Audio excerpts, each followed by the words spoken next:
تفتكر لو حد خيرك بين حاجتين، تعيش الوهم اللي نفسك فيه حياة دافية شبه الحلم مليانة حب وسكينة، ولا تصحى على الحقيقة اللي وجعها حقيقي وما فيهاش ضمان، كنت هتختار إيه؟ أنا اخترت الوهم، لأن الحقيقة لما بتجرح بتسيب علامة، بس الوهم بيضحك لك، بيديك اللي انت عايزه أو اللي فاكر إن انت عايزه. أنا نورهان، ودي حكايتي أنا وهشام. شكرا لكل اللي سمع الجزء الأول وطلب يعرف اللي حصل بعد كده. دعمكم هو اللي رجعني هنا، ولو لسه أول مرة تسمع القصة اسمع الجزء الأول، هتلاقيه في الآي اللي فوق أو في وصف الفيديو. ما تنساش اللايك والسبسكرايب لأن الحكاية لسه ما خلصتش. قصة الشريط 1 و2 من تأليف ومونتاج محمد يحيى. كل حاجة كانت باينة إنها رجعت طبيعية. أنا وهشام كنا بنحاول ننسى، نقنع نفسنا إن اللي حصل مجرد لحظة ضعف وتسرع. نقول لبعض إحنا خلصنا الناس من دجال، من نصاب بيشتغل في الأعمال وبيخدع الناس الغلابة. وفوق كل ده كنا مضطرين عشان ما نموتش.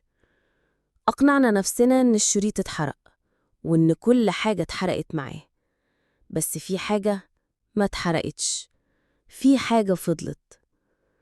في الأول ما خدتش بالي، أو يمكن ما كنتش عايزة أخد بالي، لحد الليلة دي.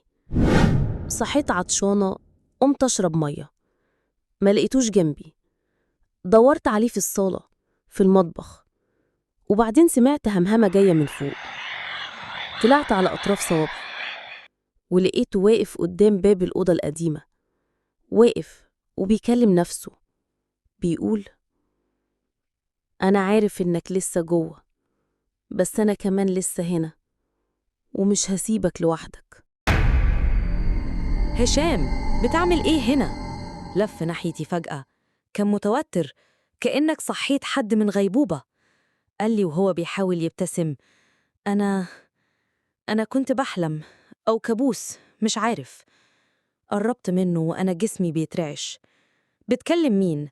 سمعتك بتقول أنا لسه جوه. جوه إيه يا هشام؟ ابتسم ابتسامة باهتة وغمض عينه لحظة. كنت بفتكر اللي حصل، فاكرة الشريط وسراج. واضح إن دماغي لسه مش مصدقة اللي فات. بص بعيد عني، عينه على الأوضة. بس خلاص، إحنا خلصنا، صح؟ الدجال مات والشريط اتحرق، المفروض ننسى كل ده، صح؟ كنت هصدقه، بس نظرته كانت بتقول حاجة تانية، كأن في حد تاني جواه. في الأيام اللي بعدها كل حاجة بقت مختلفة، بس مش مختلفة وحشة. هشام كان بيحبني أكتر، كان بيحضني من غير سبب، يضحك كأنها أول مرة يسمع صوتي، أو نهزر مع بعض، يبصلي كأنه بيكتشفني من جديد. في الأول انبسطت، قلت يمكن اللي حصل غيره، يمكن حس بقيمتي بعد اللي مرينا بيه. بس بدأت ألاقي تصرفات مش بتاعته. بقى يشرب قهوة وهو أصلاً بيكرهها، بيتفرج على فيلم أبيض واسود، وهو كان دايماً بيقول: الأفلام الأبيض والأسود دي بتتعب لي عينيا. وفي مرة مسك صورة قديمة لينا وقال: هي دي أول مرة قابلتك فيها، صح؟ رديت وأنا مستغربة: دي اتصورناها في الجامعة بعد النتيجة آخر سنة يا هشام. سكت وضحك بخجل غريب. كنت بهزر. بس عينه ما كانتش بتهزر. قررنا نعزم بابا عندنا عشان يشوف بنفسه إن كل حاجة بقيت تمام. أنا كنت متوترة، وهشام كان بيجهز الأكل بحماس وبيسألني على تفاصيل عمره ما اهتم بيها. باباكي بيحب الرز بشعرية ولا العادي؟ ساعات بيحصل له حموضة، بيحب الأكل حامي؟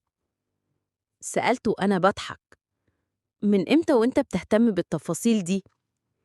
قال: حاسس إني عايز أعمل كل حاجة صح من الأول. قبل ما بابا يجي كنت قاعدة في الصالون براجع ترتيبات الغداء، وسعدية كانت في الصالة بتجهز السفرة. هشام دخل فجأة وبصلها بطريقة ما شفتهاش منه قبل كده.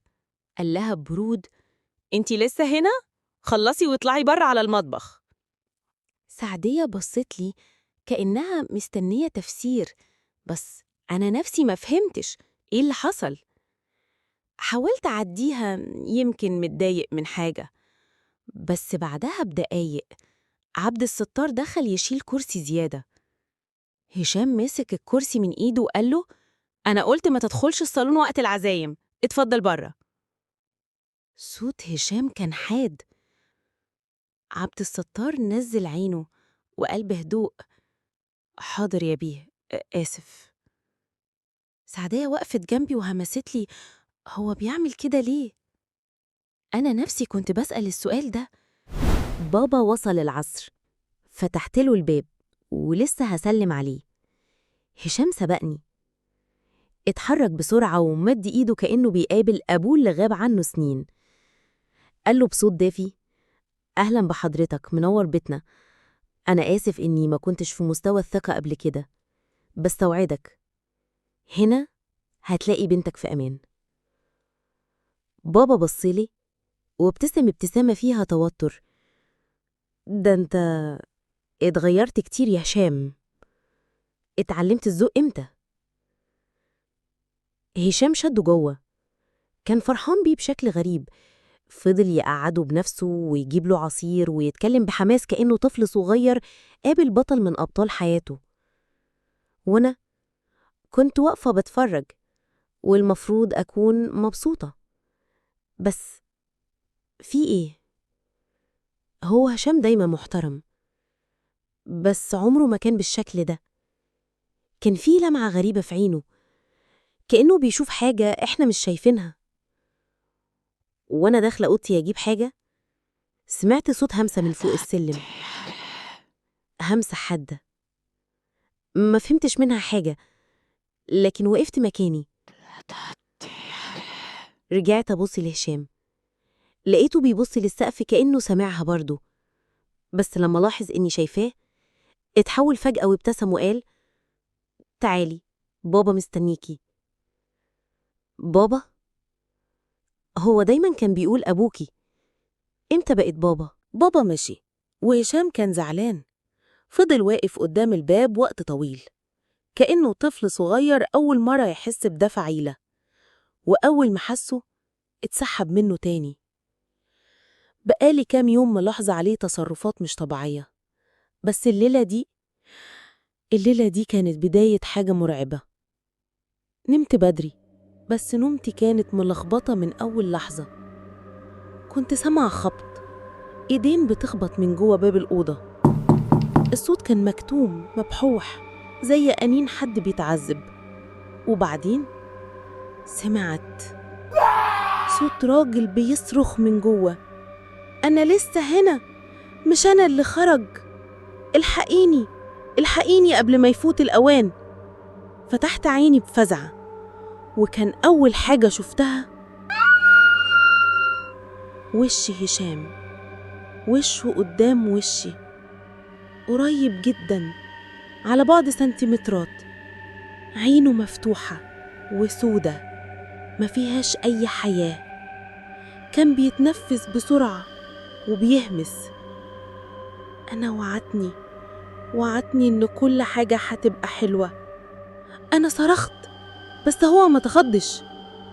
رجع خطوة ورا وبصلي كأنه مش فاهم أنا خايفة من إيه، وقال لي بهدوء غريب: "انت حلمتي تاني؟ بلاش تركزي في الأحلام، الأحلام بتكذب." تاني يوم اتكرر نفس الكابوس، بس الصوت كان أوضح والصراخ أعلى: "أنا هنا، أنا جوه الشريط." صحيت على همس، لقيت هشام واقف في نص الأوضة، ظهره ليا وبيقول كلام غريب: "الوهم أجمل من الحقيقة، خليني أعيش فيه، اسكن فينا يا غريب." قمت من السرير بصعوبة، قلبي بيخبط في ضلوعي. سألته: هشام، انت بتقول ايه؟ لفلي فجأة وابتسم ابتسامة مخيفة، ابتسامة ما فيهاش روح، ما فيهاش هشام. يا نورهان، شكلك متوترة، دي مجرد أحلام مش كده؟ بس دي مش أحلام، دي رسايل، حد بيبعتلي من جوه الأوضة. يمكن سراج. أنا كنت فاكراه مات، فاكراه كان تضحية عشان يوقف الليلة السودة دي. بس لو لسه عايش يبقى لازم ننقذه عشان نخلص من عقدة الذنب دي. يمكن هو السبب في اللي حصل لهشام. ولا أنا بيتهيألي وعقدة الذنب مأثرة عليا أنا مش على هشام؟ كنت ناوية أواجهه، كنت خلاص وصلت لمرحلة مش قادرة أكمل كده. دخلت الأوضة، لقيته واقف في الضلمة باصص للسقف، وعينه كانت مقلوبة لفوق كلها بياض. كان بيتمتم بكلام غريب، كلام ملوش أي معنى، زي لغة مش من عالمنا. وقبل ما انطق، الحيطان حوالينا بدأت تنزف دم. أيوة، دم حقيقي بيسيل من بين شقوق الحيط وبيرسم رموز مرعبة على الأرض. كنت هصرخ بس هو لمحني، بصلي فجأة وبابتسامة مجنونة قال: ما حدش هينقذك، البيت ده ليا دلوقتي وانتي لسه ما شفتيش حاجة. جريت، قلبي بيخبط في ضلوعي، ندحت على سعدية، مفيش رد. عبد الستار، مفيش صوت، كأن البيت بلعهم. كان بيقرب، خطوته كانت تقيلة بس سريعة، زي كائن مش طبيعي، كأنه ماشي على الأرض بس رجليه مش بتلمسها. وصلت قدام أوضة الشريط، الأوضة اللي بدأت منها اللعنة كلها. كان صوت أنفاسه ورايا بيزيد. قال: ادخلي، هو ده مهربك الوحيد، مفيش خروج إلا من جواها. بس الأوضة مقفولة، المفتاح مش معايا، قلبي بيصرخ، دماغي بتلف، هو هيقتلني. وفجأة الباب فتح لوحده، دخلت من غير تفكير وسمعت الباب يتقفل ورايا لوحده برضه. وبعدين سكت كل شيء. دخلت الأوضة، ما كانش فيها أثر دم ولا ريشة دخان ولا حتى كسرة زجاج، كأنها عمرها ما شافت موت ولا كانت مسرح للجنون. الكرسي في مكانه والكاسيت عليه شريط واحد بس. قبل ما ألمسه ظهر هشام، كان واقف عادي وهادي بنظرته اللي كنت بعرفها. مد إيده، خد الشريط، شغله، وابتدى صوته، صوت هشام الحقيقي. ما كانش بيكلمني، كان بيحكي، كأني دي آخر مرة هيحكي فيها. أنا فاكر اللحظة اللي نورهان قالت فيها ولع فيها. النار أكلت سراج، بس اللي اتحرق كان أنا. الطقوس كملت والكيان خرج من الشريط وسكن فيا، وأنا اتحبست. سراج ما كانش شيخ ولا دجال، كان خادم بيجهز للمضيف. لما اتحرق كانت دي الإشارة، وكل حاجة بعد كده كانت محسوبة.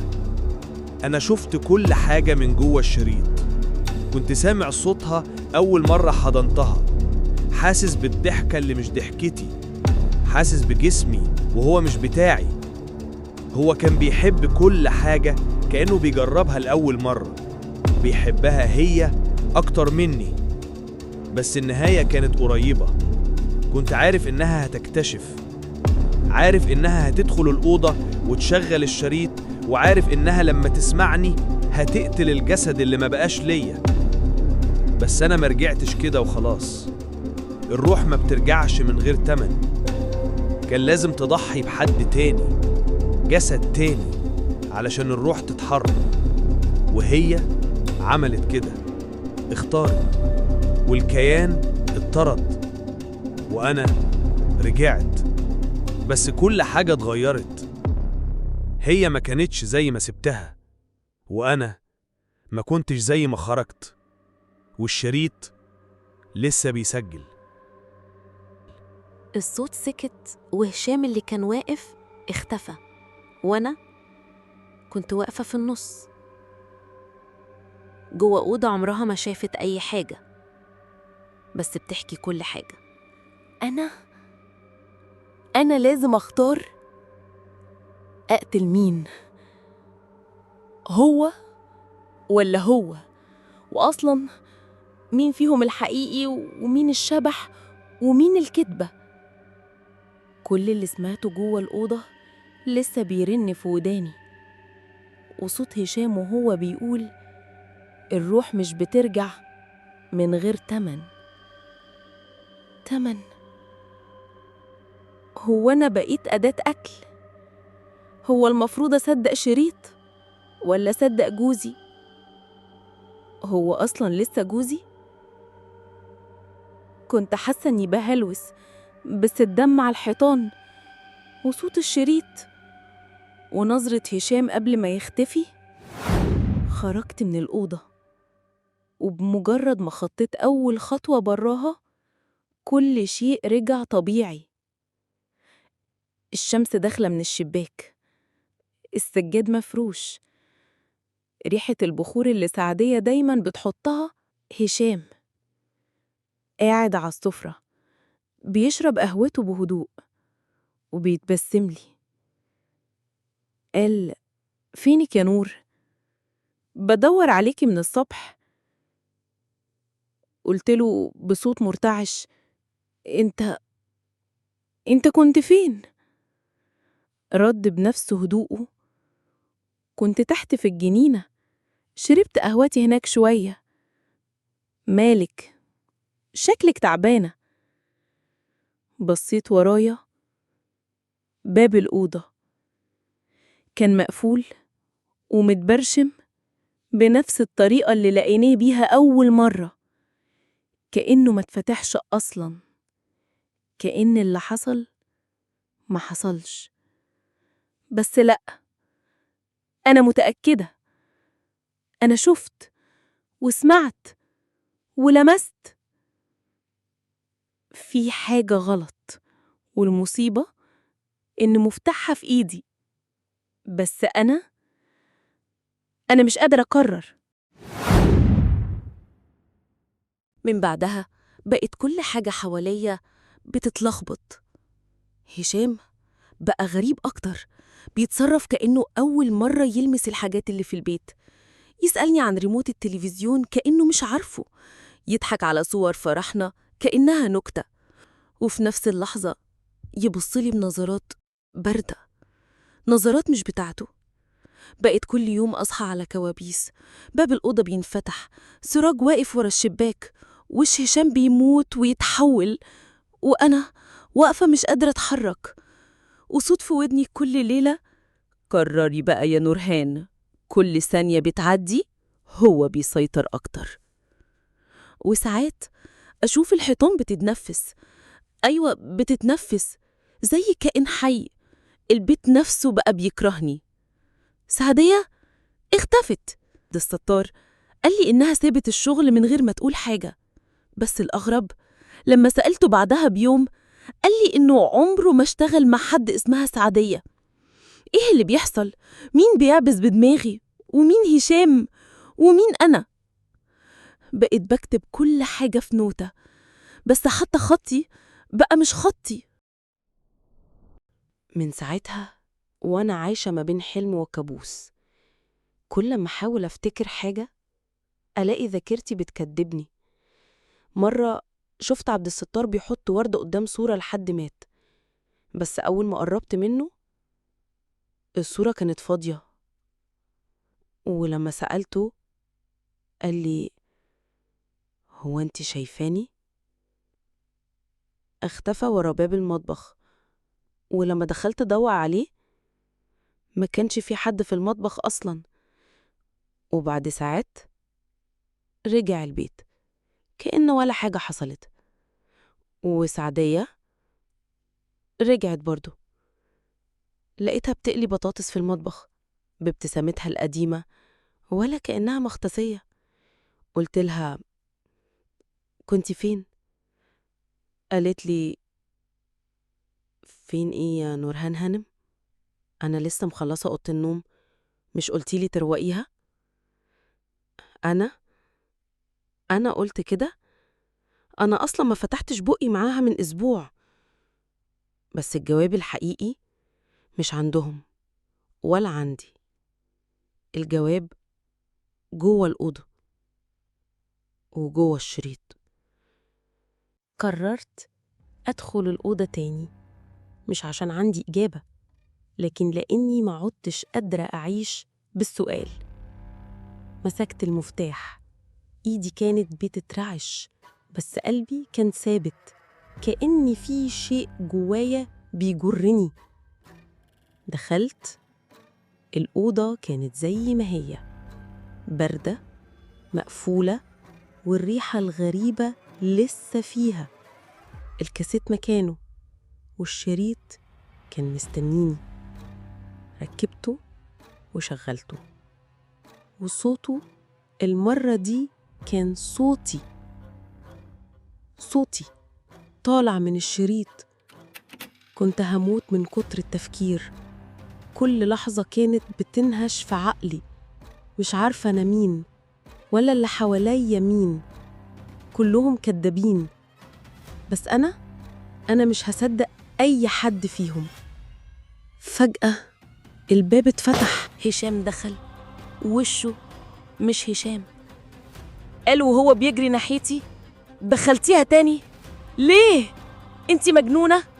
دي فتحت علينا باب مش هيتقفل. أنا ما استنتش، لفيت وشلت نفس الشمعدان اللي ضربت بيه سراج وضربته ضربة واحدة ووقع.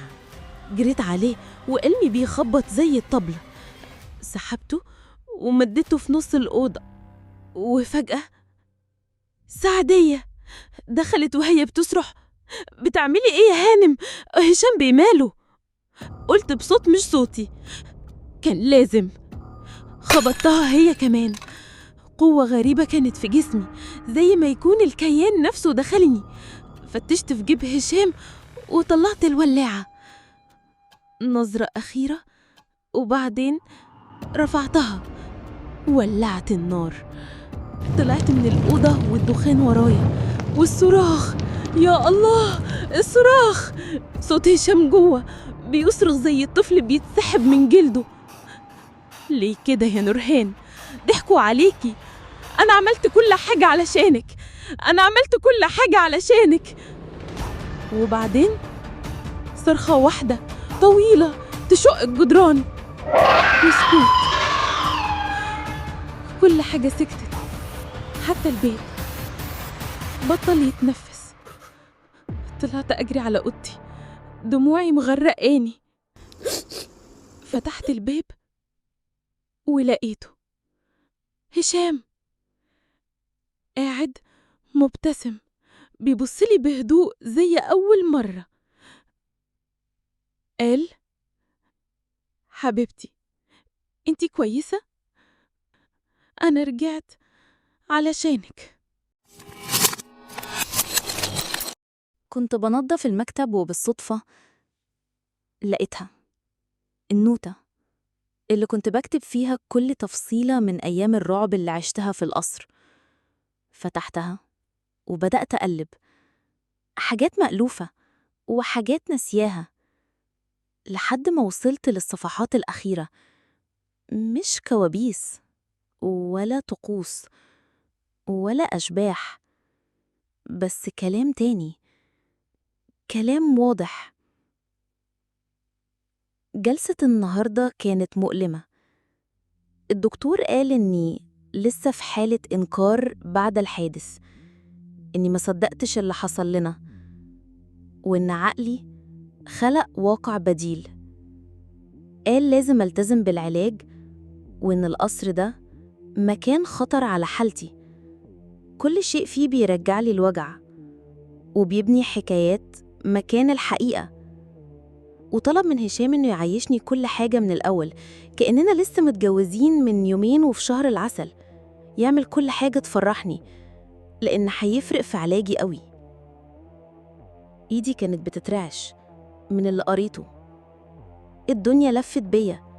جريت على الأوضة، فتحتها وشغلت الشريط، وصوتي طلع منه هادي منهار. أنا اللي فتحت الباب، أنا اللي صدقت الوهم، أنا اللي ضحيت بالحب عشان كدبة، أنا قتلت هشام.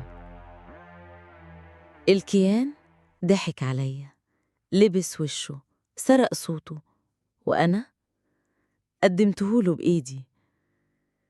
اللي كان عايش معايا وبيحبني زي العيل الصغير ده كان هشام الحقيقي، بس أنا ما كنتش عارفة أميز بين الحقيقة والخيال بسبب مرضي والدواء اللي باخده.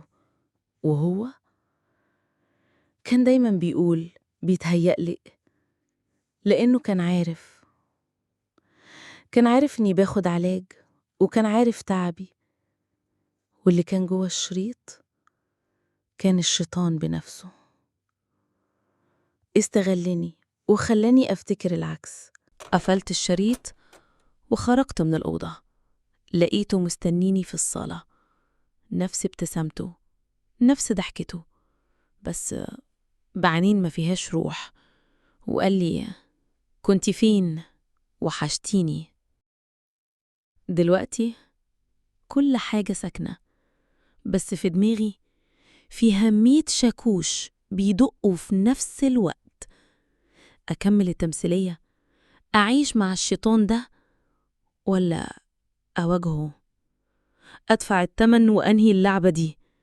بس الغريب إن جزء مني لسه متعلق بالوهم، لأن أوقات كتير الوهم بيبقى جميل، بس الحقيقة بتوجع. دلوقتي الكلمة عندكم. لو كنتم مكان نورهان كنتوا هتختاروا إيه؟ الوهم الجميل ولا الحقيقة المؤلمة؟ اكتبوا لنا في الكومنتات. لو الاختيار كان بإيدك، هتواجه الشيطان ولا تعيش في الوهم اللي على مزاجك؟ وما تنساش اللايك والسبسكرايب. سلام.